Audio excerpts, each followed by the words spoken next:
नमस्कार दोस्तों, मैं रुद्र एक बार फिर स्वागत करता हूं आप सभी का YouTube चैनल योगा साथी पर, जहां पर आपको योगासन से रिलेटेड लगभग सभी जानकारी जानने को और सीखने को मिलती है।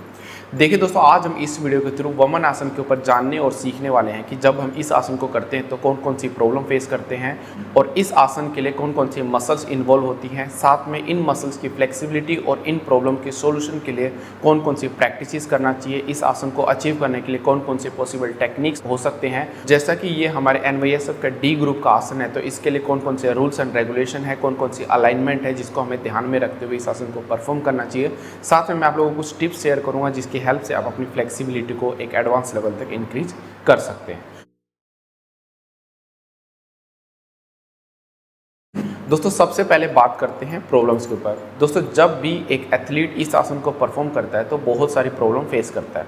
जैसे कि सबसे पहला प्रॉब्लम, वो टोस को पकड़ नहीं पाता। हो सकता है कि उसके हैमस्ट्रिंग मसल्स की फ्लेक्सिबिलिटी उतनी नहीं है कि वो टोस को ग्रिप कर ले। अगर वो ग्रिप कर लेगा तो वो ऊपर की तरफ जब पुल कर रहा होगा तो बहुत ज़्यादा डिफिकल्ट फेस करेगा। या तो वो डायगनली पैर को होल्ड कर पाता है, बिल्कुल 90 डिग्री में होल्ड करने में थोड़ी सी डिफिकल्टी रहती है। जैसे तैसे उसने अगर 90 डिग्री तक अगर खींच भी लिया तो तीसरी प्रॉब्लम, उसकी जो हिप है वो एक साइड में रोटेट हो जाती है और चेस्ट के एक साइड में चली जाती है, जिसकी वजह से यह आसन थोड़ा सा टेढ़ा हो जाता है और कंपटीशन में नंबर कट जाते हैं। तो इसको चेस्ट के बिल्कुल ठीक सामने रखना पड़ता है। पांचवा, अगर एथलीट ने इस आसन को परफॉर्म कर भी लिया तो बहुत सारे एथलीट ये प्रॉब्लम फेस करते हैं कि जब इस आसन को पुल कर रहे होते हैं तो उनके लोअर लेग का जो नी होता है वो फोल्ड हो जाता है और जिसकी वजह से उनके नंबर कट जाते हैं या फिर बैलेंस भी हट जाता है। छठा, जब एक एथलीट इस आसन को परफॉर्म कर रहा होता है, जो उसकी टो होती है वो स्टेबल नहीं हो पाती। नीचे वाला टो जो होता है एक साइड में टर्न हो जाता है, जो कि अलाइनमेंट के वाइज से वो गलत रहता है और साथ में मसल्स एनाटोमी भी उसकी चेंज हो जाती है अगर आप टोस को टर्न कर लेते हैं, क्योंकि इससे हमारा हिप ग्रिडल है वो जो रोटेट हो जाता है और ये त्रिविक्रम की तरफ चला जाता है इंस्टेड ऑफ वमनासन। तो हमें ध्यान रखना होता है कि टो की जो पोजीशन है वो क्या है और ऊपर वाला लेग जो है हमारे चेस्ट के सामने है या फिर साइड पे। तो इस पोर्शन को हमें प्रॉपर्ली ध्यान में रखना होता है। सातवां, जो कि बहुत कॉमन प्रॉब्लम है, अगर हमने सब कुछ कर भी लिया तो बैलेंस नहीं हो पाता, वो टोस को प्रॉपर्ली फिक्स नहीं कर पाता।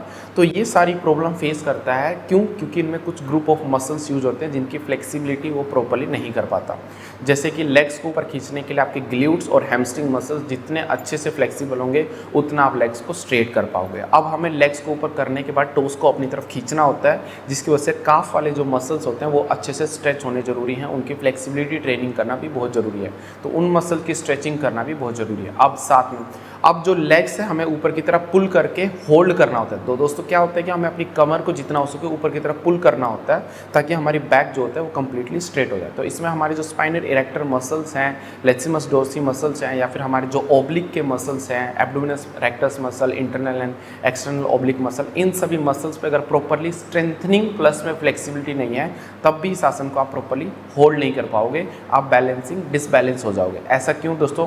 क्योंकि लेग्स को पुल करने के लिए आपके शोल्डर, कोर और बैक बिल्कुल टाइट और स्ट्रॉन्ग होना जरूरी है। नहीं तो आप जो होता है आपका जो लेग्स इतना फोर्स अप्लाई करता है कि आपकी बॉडी आगे की तरफ या फिर साइड में गिर जाती है। तो आपको शोल्डर, कोर और बैक इन मसल्स की स्ट्रेंथनिंग प्लस में फ्लेक्सिबिलिटी होना बहुत ज़्यादा जरूरी है। नीचे वाले लेग्स में क्वाड्रिसेप्स मसल्स में स्ट्रेचिंग होना जरूरी है और नीचे वाले लेग्स की स्ट्रेंथनिंग प्रॉपर्ली होना जरूरी है, तो ही आप इस आसन को प्रॉपर्ली परफॉर्म कर सकते हैं। इन सभी मसल्स को टारगेट करते हुए हमें अपनी प्रैक्टिस को करना है ताकि हम अपनी फ्लेक्सिबिलिटी प्लस में स्टेबिलिटी को एनहेंस कर सकें। अब बात करते हैं दोस्तों यहाँ से प्रैक्टिसेस की। तो स्टार्ट करते हैं वमन आसन के लिए प्रैक्टिसेस। पहले कुछ प्री प्रैक्टिसेस करते हैं। प्री प्रैक्टिस में आपको सिंपल तरह की सारी तरह की जंपिंग करना है। सेकंड में आपको हील्स को अपना अप एंड डाउन मूवमेंट करना है और ये प्रैक्टिस बहुत इंपॉर्टेंट इसलिए है क्योंकि इससे आपके टोज स्ट्रॉन्ग होते हैं और आपको बैलेंसिंग में हेल्प मिलता है। थर्ड, आप असुसंचालन आसन की पोजीशन में कमर के ऊपर हाथ रखकर हिप्स अप एंड डाउन कर सकते हैं, जिसकी वजह से आपके ग्ल्यूट्स और जो क्वाड्रिसेप्स मसल्स हैं उनकी प्रॉपर स्ट्रेचिंग होगी, प्लस में जो फॉरवर्ड वाला लेग होगा उसमें अच्छे से स्ट्रेंथनिंग होगी। फिफ्थ में आप असुसंचालन आसन की पोजीशन में ही एक बार फॉरवर्ड की तरफ स्ट्रेच करके बैकवर्ड बेंडिंग करेंगे, एक बार बैकवर्ड की तरफ जाकर अपने फ्रंट वाले लेग्स के हैमस्ट्रिंग को पुल करेंगे, एक बार फॉरवर्ड, एक बार बैकवर्ड, एक बार फॉरवर्ड, एक बार बैकवर्ड। इस तरीके से करके आप अपने क्वाड्रिसेप्स, हैमस्ट्रिंग एंड ग्लूट्स को स्ट्रेच कर सकते हैं, साथ में आप अपने लेग्स को स्ट्रेंथनिंग भी कर सकते हैं। अब बात करते हैं दोस्तों मेन प्रैक्टिसेस की। तो दोस्तों अब बात करते हैं मेन प्रैक्टिसेस की। मेन प्रैक्टिसेस शुरू करने से पहले मैं आप लोगों को एक चीज़ बता दूं, अगर आपका हनुमान आसन नहीं होता तो आप इस आसन को सीख ही नहीं सकते। और इस वीडियो में मैं आप लोगों को हनुमान आसन की प्रैक्टिस नहीं बताने वाला, मैं आपको हनुमान आसन के बाद कौन कौन सी प्रैक्टिस करना है कि आप वमन आसन को आसानी से सीख सके उसके ऊपर बताओ। अगर हनुमान आसन आपका नहीं होता तो उसकी वीडियो की लिंक आपको नीचे डिस्क्रिप्शन में मिल जाएगी, ऊपर आई बॉल पर भी शो कर रहा होगा, उस वीडियो को जाकर देखकर अपने हनुमान आसन को आप सीख सकते हैं। अब देखिए दोस्तों, मैंने पिछली एक वीडियो में बताया था कि हनुमान आसन को किस तरीके से करना है ब्रिक्स के ऊपर।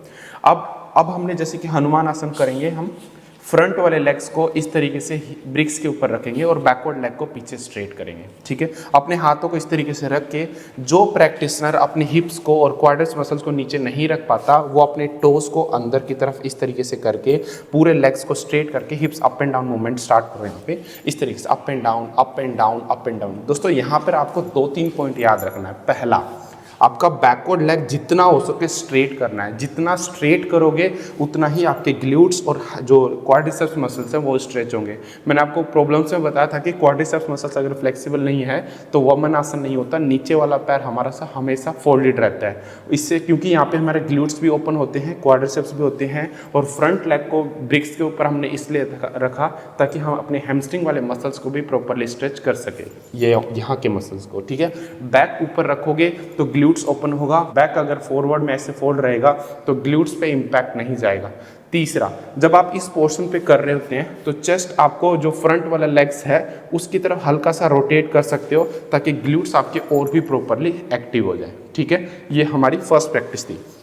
अब सेकंड प्रैक्टिस में यहीं पे क्या करना है, अब यहीं से धीरे से पिछले वाले पैर को फोल्ड करने की कोशिश करना है और सेम साइड के हाथ से टोस को पकड़ना है और पकड़ के इसको फोल्ड, फिर एक बार अनफोल्ड, इसको फोल्ड, फिर एक बार अनफोल्ड। अगर स्टार्टिंग में अगर आप बाय द सेल्फ नहीं कर पाते तो क्या कर सकते हैं, जो प्रैक्टिशनर होगा वो अपने दोनों हाथों को जमीन पे रख के हल्का सा चेस्ट को पीछे की तरफ रखेगा। ट्रेनर या फिर कोई भी फैमिली मेम्बर आपको धीरे धीरे इस तरीके से फोल्ड अनफोल्ड, इस तरीके से फोल्ड अनफोल्ड। इनिशियली अगर आप यहाँ तक भी आते हैं कोई बात नहीं, एक बार यहाँ से यहाँ तक कीजिए, धीरे धीरे धीरे धीरे आप बिल्कुल इसको फोल्ड करके यहाँ पे लॉक करने की कोशिश करना है। अब देखिए दोस्तों, आप बोलेंगे कि हनुमान आसन अगर हमारा हो गया और ब्रिक्स के ऊपर कर दिया हमने तो फिर लॉक करने की आवश्यकता क्या है। लॉक करने से आप अपने क्वाड्रिस मसल्स और ग्लूट्स मसल्स को और भी स्ट्रेच कर पाते हैं, जो कि वमन आसन को ईजिली हैंडल करने पर जरूर आसान हो जाता है।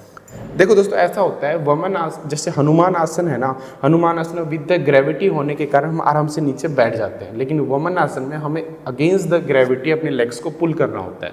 तो ऐसे में अगर आपकी स्प्लिट सिर्फ 180 है तो उसको 180 तक होल्ड करने में आपको बहुत डिफिकल्टी होगा, लेकिन अगर आप अपनी स्प्लिट को पहले ही 210 या 220 तक अगर लेकर चले जाते हैं तो वमन आसन में आप 180 में ईजिली होल्ड कर पाएंगे विदाउट एनी एफर्ट्स। तो इसीलिए आपको क्वाड्रिसेप्स और हैमस्ट्रिंग मसल्स की यहाँ पे स्ट्रेचिंग करने की आवश्यकता है। ठीक है, तो ये सेकंड प्रैक्टिस होगी। बात करते हैं थर्ड प्रैक्टिस। अभी तक हमने जितनी भी प्रैक्टिस करी ये सभी प्रैक्टिस आपको हेल्प करेंगे आपके हैमस्ट्रिंग, क्वाड्रिसेप्स और ग्लूट्स की स्ट्रेचिंग के लिए। अब हमें स्ट्रेचिंग के साथ साथ बैलेंसिंग करना है, इसलिए हम एक लेग के ऊपर प्रैक्टिस करेंगे डिफरेंट, ताकि वो हेल्प करे वमन आसन को अचीव करने के लिए। कुछ प्रैक्टिस विद द वॉल हैं, बट ये प्रैक्टिस आपका विदाउट बॉल, बट आप कह सकते हैं कि प्री वमन आसन हम बोल सकते हैं। स्टार्ट करेंगे, इसको हम अष्टांग में भी लेते हैं। इस आसन को धीरे से हमें एक पैर को लिफ्ट अप करना है, नीचे वाले पैर को फिक्स करके रखना है। ठीक है, आराम से इसके हील्स को पकड़ सकते हैं, टोस को भी पकड़ सकते हैं। अष्टांग में हम टो पकड़ के करते हैं, बट वमन आसन हमें हील पकड़ के करना होता है प्रॉपरली, तो इसको हम हील से ही प्रैक्टिस करेंगे। हील से लॉक इंटरलॉक करने के बाद धीरे से इसको लिफ्ट अप करेंगे। अब बहुत सारे प्रैक्टिशनर इस लेग को डायरेक्टली चेस्ट की तरफ पुल नहीं कर पाएंगे, तो सबसे पहले आपको यहाँ होल्ड करना है। यहाँ पे होल्डिंग करते समय 2-3 प्रॉब्लम क्या आती हैं। पहला, आपका जो हिप है वो चेस्ट के साइड में चला जाता है, तो ये लेग जो होता है वो चेस्ट के साइड में नहीं, चेस्ट के सामने रखना है। ठीक है, याद रखिएगा, चेस्ट के सामने रखना है तो ही ये प्रॉपर अलाइनमेंट है। दूसरा, आपके टोस को सामने की तरफ नहीं अपनी तरफ खींच के रखो, जिससे कि हमारे ये काफ मसल्स और हैमस्ट्रिंग मसल्स प्रॉपरली स्ट्रेच हो जाएंगे। थर्ड, बहुत सारे प्रैक्टिशनर जब इस आसन को करेंगे तो नीचे वाले लेग्स को हल्का सा ऐसे फोल्ड करके रखते हैं, उनको लगता है कि इससे हम लेग्स को ज़्यादा पुल कर पाएंगे, लेकिन इसकी वजह से आपके ग्लूट्स और नीचे वाले लेग्स का क्वाड्रिसेप्स मसल प्रॉपरली स्ट्रेच नहीं होता। इसलिए इस लेग को जितना हो सके इसको पुल करके रखो। ठीक है, इनिशियली। और इस पोजीशन पे एक चीज़ चीज़ और हमें याद करना है, मैंने आपको बोला था कि बैक को भी पुल करके रखना होता है, तो हमें अपनी लोअर बैक को, मिडिल बैक को और शोल्डर वाले पोर्शन को और कोर वाले पोर्शन को बिल्कुल टाइट रखना है, ताकि हम अपने फोर्स से लेग्स को खींच सके। अगर आपने इस पोर्शन को लूज रखा तो लेग्स का फोर्स आपको आगे की तरफ टिल्ट करवा देगा, ठीक है। तो आप लेग्स को नहीं खींचोगे, लेग्स आपको खींच लेगा, इसलिए इस पोर्शन को पूरा टाइट रखना है, गर्दन सामने, और इस तरीके से आपको मैक्सिमम टाइम तक होल्ड करने की कोशिश करना है दोनों पैरों से, ठीक है। दोस्तों अब बात करते हैं फोर्थ एंड फिफ्थ प्रैक्टिस। देखिए किस तरीके से करना है। फोर्थ प्रैक्टिस के लिए हम एक पैर को लिफ्ट अप करेंगे, लिफ्ट अप करके इसको दीवार के ऊपर इस तरीके रखना है। हमेशा याद रखिए दोस्तों, दीवार और आपके पैर के बीच में 1 फीट से ज़्यादा डिस्टेंस होना चाहिए, 1 या 1.5 फीट भी। जैसे अभी हमने ना 2-2.5 फीट ले रखा है, इतना ज़्यादा डिस्टेंस लोगे तो रोलिंग करने में तो आसान होगा, लेकिन आपको ये बैलेंसिंग में सपोर्ट नहीं करता, जो कि सभी प्रैक्टिशनर गलत करते हैं, इसलिए हमने ये दिखाया, ठीक है। पैर को थोड़ा अंदर करो यहाँ से। देखिए अभी हमने अराउंड 1.5 फीट का डिस्टेंस लिया है और लेग्स को हमने सिर से ऊपर रखने की कोशिश किया है। अब बहुत सारे प्रैक्टिशनर हो सकता है कि उनको ये प्रॉब्लम फेस हो कि ये जो लेग्स है सिर से ऊपर नहीं जाता, कहीं हमारा हेड के इक्वल भी नहीं जाता बहुत सारे प्रैक्टिशनर का। वो इसलिए क्योंकि आपके हनुमान आसन में स्प्लिट कम है। तो जो पहली और दूसरी प्रैक्टिस करोगे वो यही सिखाएगा कि हम लेग्स को कितना ऊपर तक रख सकते हैं। अब दोस्तों यहाँ पे अपने ग्लूट्स को, क्वाड्रिसेप्स को और हैमस्ट्रिंग को स्ट्रेच करने के लिए मूवमेंट करना है फॉरवर्ड बैकवर्ड, फॉरवर्ड बैकवर्ड। दोस्तों अब यही चीज़ हमने हनुमान में भी किया और यही चीज़ हम यहाँ पे भी कर रहे हैं। डिफरेंस क्या है? वो हमने विद द ग्रेविटी था दोस्तों, ये अगेंस्ट द ग्रेविटी। हम इसमें लेग्स को ऊपर पुल करके होल्ड कर रहे हैं, इसमें रोलिंग कर रहे हैं, फॉरवर्ड बैकवर्ड, फॉरवर्ड बैकवर्ड।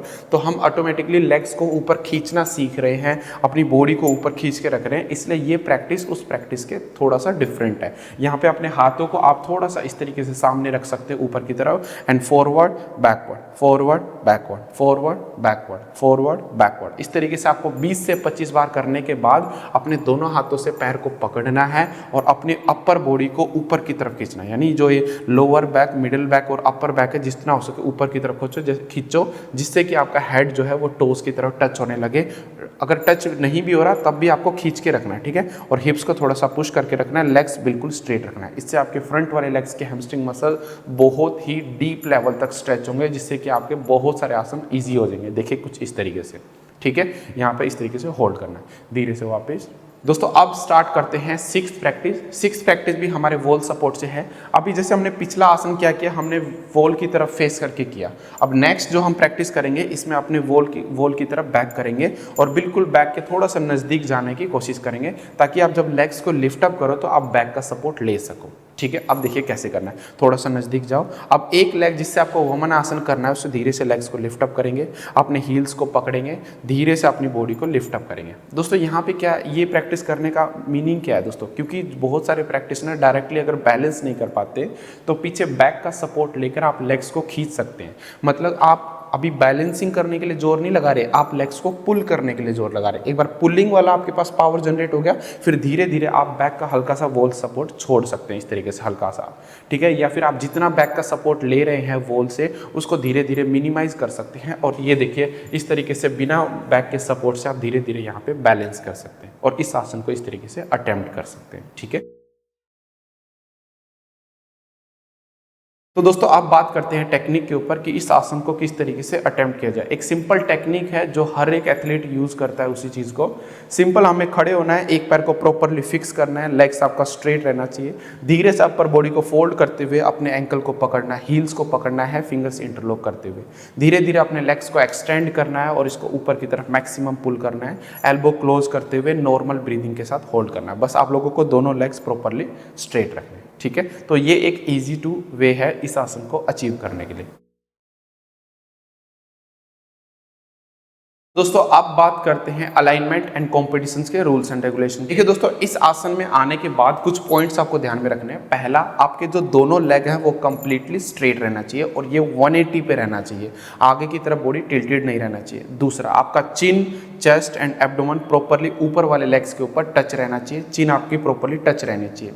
तीसरा, आपके जो एल्बोज हैं ये इस तरीके से क्लोज रहना चाहिए, एल्बो को क्लोज रखना है, एल्बोज को वाइड नहीं रखना। चौथा, बॉडी में कंपन नहीं होना चाहिए, फेस सामने रहना चाहिए, ऊपर वाला पैर का पंजा जो है वो आपकी तरफ खिंचा हुआ रहना चाहिए। आप इसको फ्रंट व्यू से भी दिखा सकते हैं और साइड व्यू से भी दिखा सकते हैं, दोनों ही व्यू आपका इसका परफेक्ट है। बस आपका लेग स्ट्रेट रहना चाहिए, चाहे फ्रंट से देखो चाहे साइड से देखो, ठीक है। तो दोस्तों ये कुछ प्रैक्टिसेस थी, टेक्निक्स थी, जिनकी हेल्प से आप वुमन आसन को इजीली सीख सकते हैं। जितनी भी प्रैक्टिसेस हमने वॉल के सपोर्ट से किया है, उन प्रैक्टिसेस पर आपको खास तौर पर ध्यान देना है, क्योंकि वो सभी प्रैक्टिस आपकी स्ट्रेचिंग के साथ साथ आपको स्ट्रेंथनिंग देने में भी हेल्प करती है, स्टेबिलिटी के लिए भी हेल्प करती है। तो जितना हो सके वॉल की सपोर्ट से ट्विस्टिंग कीजिए, और जितना हो सके अपनी क्वाड्रिसेप्स, हैमस्ट्रिंग और ग्लूट्स की ओपनिंग के लिए प्रैक्टिसेस कीजिए। ये सारी प्रैक्टिसेस आपको वुमन आसन ही नहीं, आपको त्रिविक्रम आसन या फिर लेग बैलेंस के जो दूसरे एडवांस आसन है उन सभी में सपोर्ट करता है। तो दोस्तों कैसे लगा ये वीडियो आप कमेंट करके जरूर बताइए। कमेंट में उस प्रैक्टिस का या फिर इस आसन को करते समय कोई दूसरी प्रॉब्लम फेस करते हैं तो आप हमें कमेंट करके बता सकते हैं। मैं जरूर उनके ऊपर वीडियो बनाकर आपके सभी प्रॉब्लम को सोल्व करने की कोशिश करूंगा। जल्द मिलूंगा दोस्तों एक नई वीडियो के साथ, एक नई एनर्जी के साथ। तब तक इस वीडियो को देखते रहे, अपने सभी दोस्तों में शेयर करें, और लास्ट में रुद्र आपके साथ सिर्फ यही कहेगा कि give yourself pain to end the pain, because no pain no gain. जल्द मिलेंगे।